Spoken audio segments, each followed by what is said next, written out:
সুনীলবাবু বলেছিলেন, তোমাকে যখন দেখি তার চেয়ে বেশি দেখি যখন দেখি না।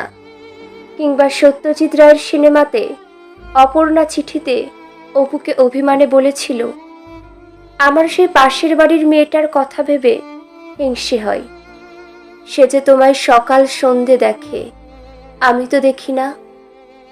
আমাদের জীবনে প্রেম হবে বহুবার, তবু প্রতিবার আমরা ভালোবাসবো না, চিৎকার করে কাঁদবো না, কারো অপেক্ষায় শুকনো ফুল জমাবো না, ক্যালেন্ডারে দাগ দিয়ে দিন গুনবো না তার ফিরে আসার জন্য।